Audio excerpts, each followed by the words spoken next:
Olá, começa agora o Agrocultura com as principais notícias do agronegócio. No programa de hoje você vai ver: o preço do café segue em disparada e nos últimos dias superou R$ 2.000. A situação anima e também preocupa os produtores. Muito mais produtividade e do jeito que agrada ao consumidor. Espírito Santo registra a primeira cultivar nacional de gengibre. Chuva no sul e sudeste, seca no centro-oeste e nordeste. O clima ajudou alguns e prejudicou outros no mês de novembro. O Agrocultura está começando.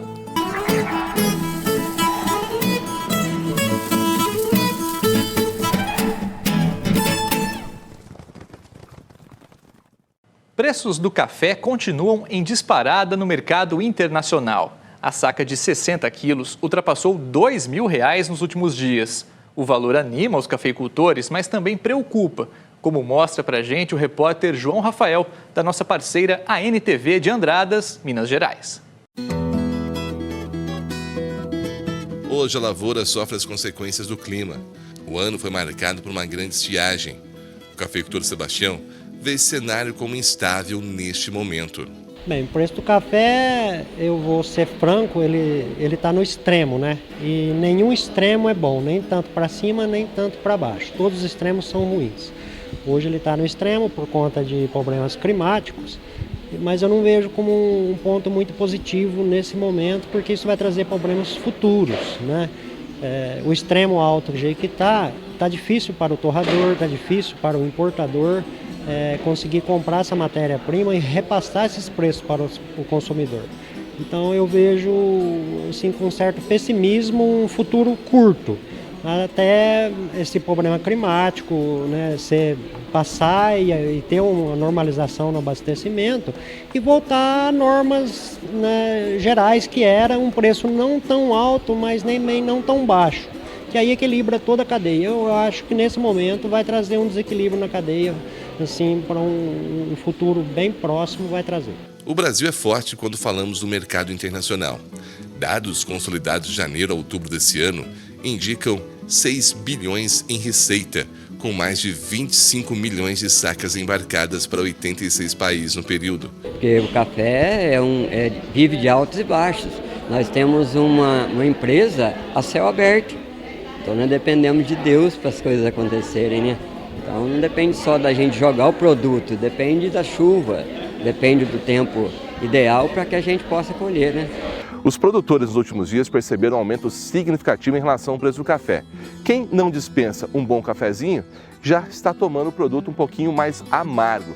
Nos supermercados, os preços também estão mais elevados. O que está acontecendo que o preço do café vem subindo nesse final de ano e, vamos dizer assim, ao longo desse 2024? Os preços vêm atingindo aí recordes, né? Nunca antes atingidos. Tudo isso vem pela uma seca prolongada que nós tivemos, uma seca também recorde, com temperaturas recordes, que culminou na seguinte condição: a lavoura ficou debilitada devido à seca, devido ao alto calor, e a florada também foi prejudicada com relação às altas temperaturas e à falta de água. Então, o que a gente está vendo hoje no Brasil? Todo mundo perdeu, uns menos, outros mais. Até lavouras irrigadas que não calcularam o nível de lâmina d'água adequado tiveram perda na florada. E aqui em Andradas e aqui no sul de Minas, que tem por tradição café de sequeiro, você vê que lavouras que tinham menos folhas estavam mais despreparadas, sofreram mais, e aqueles bairros com alta altitude, com a temperatura mais amena, que tem face e contraface, sofreram menos. Então nós vamos ter uma safra que foi realmente comprometida, a safra vai ser muito baixa. Fala-se também em café de peneira baixa, ou seja, de grãos miúdos, não grãos tão grandes quanto o normal, e tudo isso vai impactar no estoque mundial do café, levando em conta que o Brasil é o maior produtor de café do mundo. O produtor e o consumidor, o que esperar de 2025? O que dá para prever? A safra vai ser baixa, então os preços vão ser altos. Se vai continuar subindo muito mais do que já chegou, que o preço é realmente fora de qualquer cogitação, muito pouca gente sabe, tá? Mas que os preços estarão altos, estarão, tá? E para o mercado consumidor vai acabar chegando aí num reajuste, um repasse a mais do que já existe já nas gôndolas, levando em conta que o pessoal está usando estoque do passado ainda, né? Então a hora que chegar realmente para o futuro é bem previsível que nas gôndolas o preço suba também.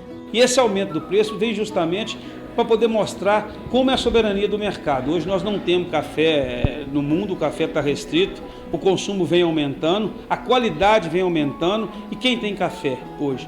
Minas Gerais, o Espírito Santo tem café, São Paulo tem, Rondônia tem, outros países têm também, mas a força do café nosso em Minas Gerais tem mostrado a organização, principalmente das cooperativas, porque esse produto é produzido principalmente pelos pequenos agricultores.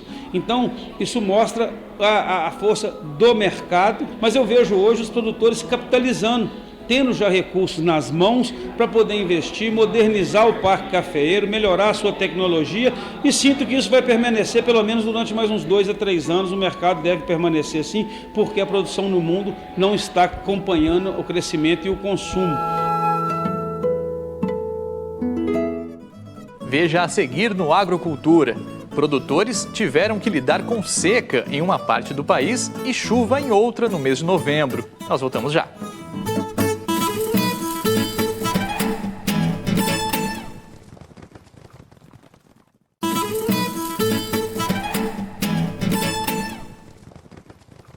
Confira agora as principais notícias do campo. Chuva no sul e sudeste, seca no nordeste e centro-oeste. Com dados da Conab, veja como o clima afetou o agronegócio no mês de novembro.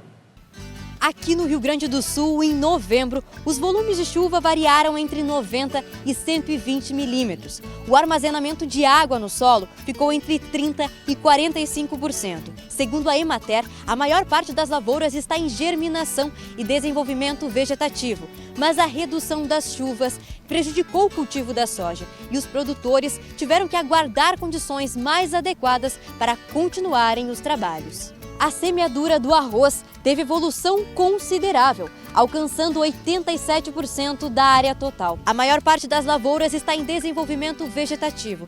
As condições climáticas contribuíram para a germinação e o estande de plantas.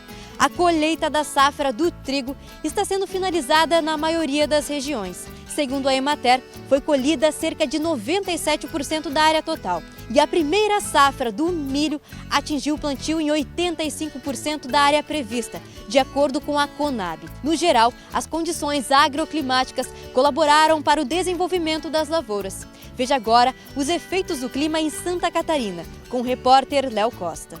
Pois é, Maria Eduarda, aqui em Santa Catarina foram registradas chuvas de 90 a 150 milímetros no último mês e as temperaturas ficaram entre 17 e 27 graus. Por aqui, 98% da área para a primeira safra do milho já foi semeada. E mesmo com a incidência de pragas como percevejos e tripes, a condição climática está sendo favorável para o bom desenvolvimento das lavouras. Com relação à colheita do trigo, Santa Catarina alcançou 70% da área, sendo favorecida pela redução das chuvas, o que também beneficiou a maturação e também a secagem dos grãos. Já na semeadura do arroz, as lavouras foram beneficiadas pelas temperaturas um pouco mais elevadas, pela boa incidência de radiação solar e também pelas chuvas, sendo que essas últimas causaram atraso no andamento das operações na primeira quinzena de novembro. Porém, o ritmo foi recuperado. As lavouras catarinenses seguem em um bom desenvolvimento, com registro de áreas já em fase reprodutiva. Veja agora os efeitos do clima no Paraná com a repórter Ellen Andrade. Pois é, Léo, aqui no Paraná, a agricultura é muito mais que um pilar essencial da economia. É parte fundamental da identidade do estado. Durante a safra 2024-2025, no mês de novembro, tivemos boas perspectivas, apesar dos desafios impostos pelo clima. O Paraná é um dos maiores produtores de grãos do Brasil.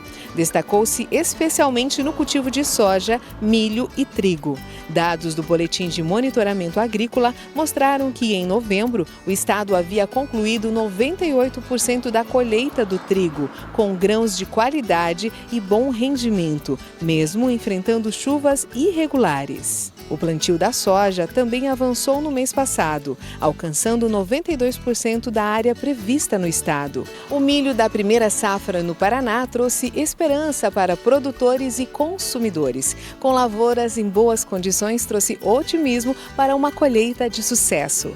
Vejamos agora os efeitos do clima no Mato Grosso do Sul com o repórter Rafael Ferreira. Pois é, Ellen, aqui no Mato Grosso do Sul, as condições climáticas de novembro passado apresentaram irregularidades nas chuvas, impactando o armazenamento hídrico no solo, especialmente em áreas do sudoeste do estado. No entanto, a umidade foi suficiente para garantir a semeadura e o desenvolvimento das culturas de primeira safra. Os períodos sem chuvas também favoreceram a realização de adubações e manejos fitossanitários das lavouras. Na região sul, houve registros pontuais de pragas devido à alta umidade, mas de forma geral, essas condições beneficiaram o desenvolvimento das lavouras de soja. Veja agora os efeitos do clima no estado vizinho de Mato Grosso com o repórter Diego Nunes. Pois é, Rafael, aqui em Mato Grosso o clima tem sido um fator decisivo para os produtores rurais neste início de plantio. Durante o mês de novembro, as condições climáticas surpreenderam, impactando diretamente as atividades agrícolas na região. Embora as previsões iniciais indicassem boas condições para o plantio, as chuvas não vieram como esperado. Isso causou um pequeno atraso no calendário agrícola.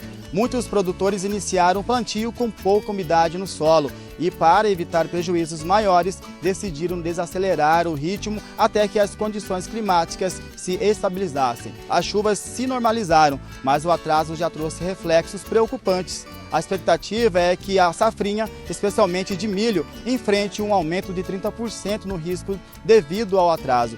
A incerteza predomina e muitos produtores ainda não sabem se será possível cumprir planejamento com as condições atuais.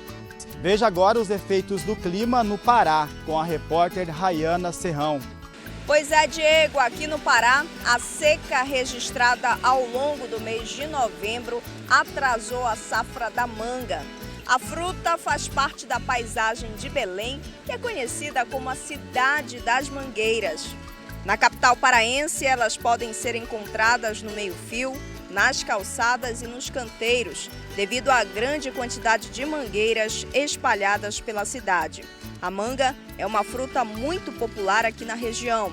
A safra começa no fim do mês de outubro, mas com a severa seca houve baixa produtividade em todo o estado, afetando a agricultura e o abastecimento nas feiras e mercados. Durante o período de safra, as árvores de Belém produzem cerca de 60 toneladas de mangas, motivo de muita alegria para os paraenses. Veja agora os efeitos do clima em Pernambuco com o repórter Denilson Silva. Pois é, Rayana, aqui em Pernambuco, as chuvas ficaram abaixo dos 30 milímetros no mês de novembro e o acúmulo de água no solo não passou dos 15%. Mesmo com o baixo índice de chuvas no mês, o estado fecha o ano com um crescimento expressivo, especialmente quando se fala no cultivo de uva, melão e manga. De acordo com especialistas, esse sucesso foi atingido graças a investimentos na irrigação por gotejamento, que aplica a água diretamente na raiz das plantas, reduzindo desperdícios. Veja agora os efeitos do clima em Sergipe com a repórter Selma Souza. Pois é, Denilson, aqui em Sergipe o volume de chuvas no mês de novembro foi abaixo da média esperada para o período, não sendo suficiente para o armazenamento ou para aliviar as lavouras que vêm sofrendo com os reflexos da estiagem desde o final do primeiro semestre. O estado de Sergipe tem registrado temperaturas máximas entre 31 e 33 graus. Apesar disso, nos perímetros irrigados em Sergipe, Destaque para a produção do maracujá. Destaque também para a laranja, que colocou Sergipe no segundo lugar como o maior distribuidor da fruta para as centrais de abastecimento. Veja agora os efeitos do clima no Espírito Santo, com a repórter Verônica Salazar. Pois é, Selma, aqui no Espírito Santo, após meses de tempo seco, novembro foi marcado por períodos de chuvas intensas. De acordo com o Incaper, as condições de clima favoreceram as atividades agropecuárias e também a recuperação de mananciais. No entanto, algumas regiões ainda lidam com os impactos da seca dos meses anteriores. Na região do Caparaó, o conilon sofreu desfolha, resultando em baixa fixação da florada, apesar das boas chuvas. Na micro-região Nordeste, o grão teve bom desenvolvimento, mas as frutíferas sofreram perdas por abortamento de flores e frutos. O retorno da chuva nesta região não foi suficiente para suprir os mananciais, mas favoreceu o desenvolvimento das pastagens e das culturas destinadas à alimentação animal. O gado teve leve ganho de peso. No Centro-Oeste, com a recuperação das pastagens, a produtividade de carne e leite aumentou. No Noroeste, a produção de conilon e arábica continua sofrendo com os ataques de cochonilhas da roseta e bicho mineiro, especialmente no pós-colheita. Na região serrana, as culturas anuais e perenes, como o gengibre, apresentaram bom desenvolvimento. O arábica segue em adubação nesta área, mas foi observada a incidência de broca. Agora veja os efeitos do clima no Cerrado com o repórter Bruno Tibério. Pois é, Verônica, o arroz aqui em Goiás teve o seu plantio feito nas áreas de tabuleiros e sobre pivôs centrais. No noroeste do estado, a semeadura quase foi concluída e as lavouras se desenvolveram em boas condições. Algumas lavouras do sudoeste goiano iniciaram a fase de floração e estavam em boas condições. Quanto ao milho, o plantio foi mais intenso por conta da regularidade das chuvas e ao término do plantio da soja em algumas regiões. A umidade do solo foi considerada satisfatória e as lavouras apresentaram ótimas condições. Veja a seguir no Agrocultura. Espírito Santo lança a primeira cultivar nacional de gengibre, mais ao gosto do consumidor e com maior produtividade. Nós voltamos já.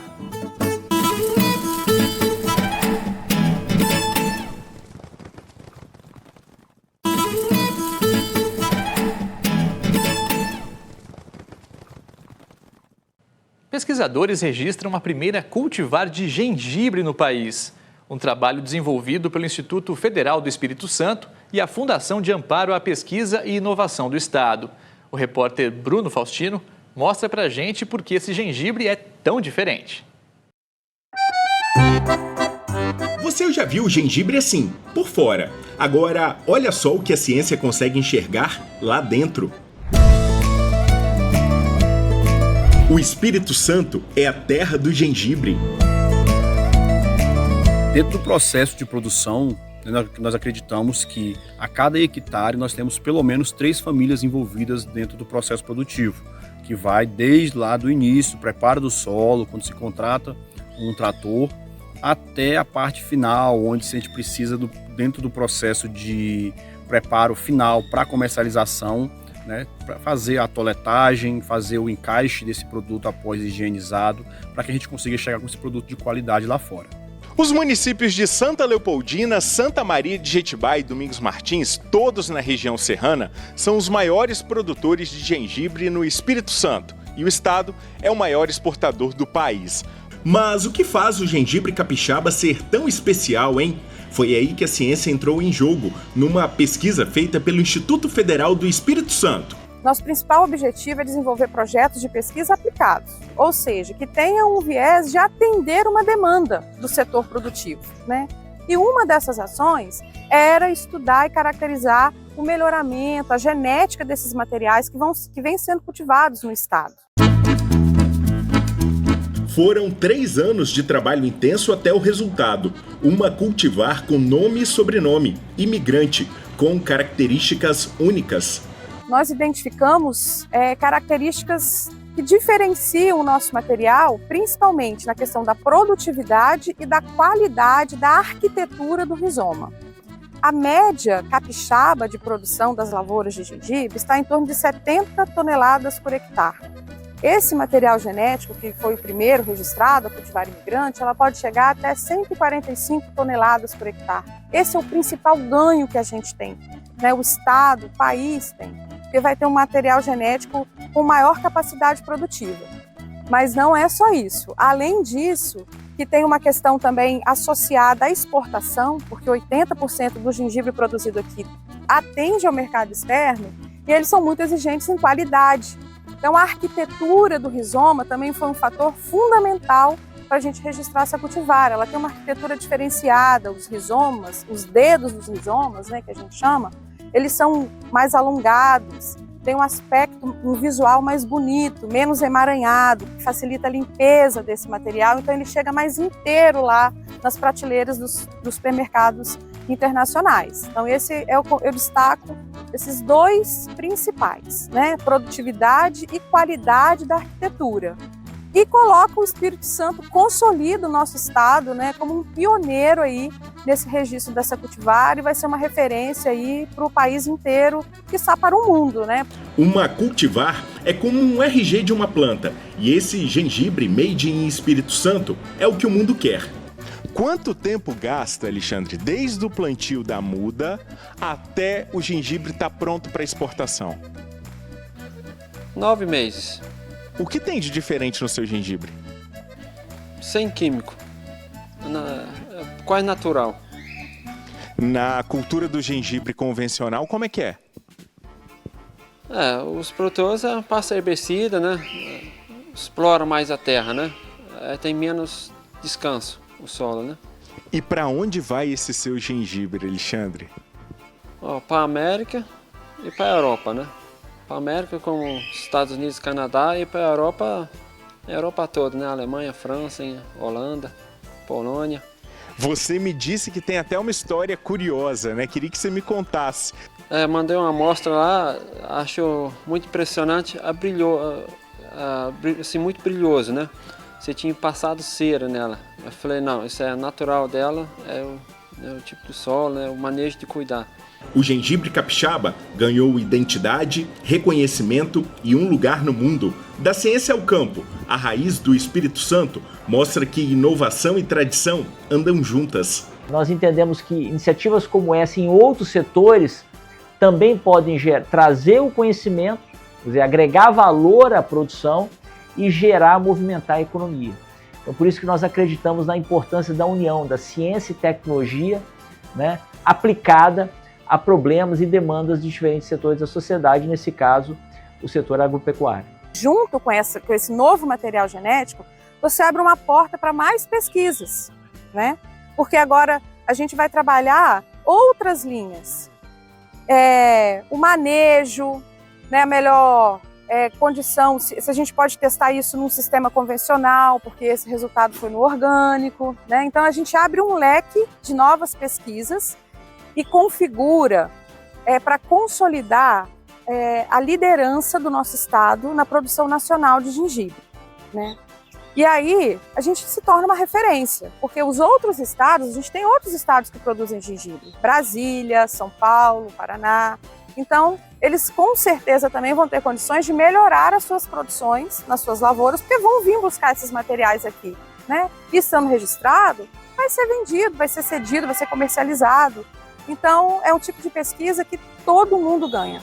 O setor produtivo ganha, nosso estado ganha, o Brasil ganha, porque a gente vai estar disseminando material de qualidade e isso reflete lá fora no mercado internacional. O Agrocultura de hoje termina aqui. Obrigado pela sua companhia e até o próximo domingo às 10 horas da manhã. Uma ótima semana!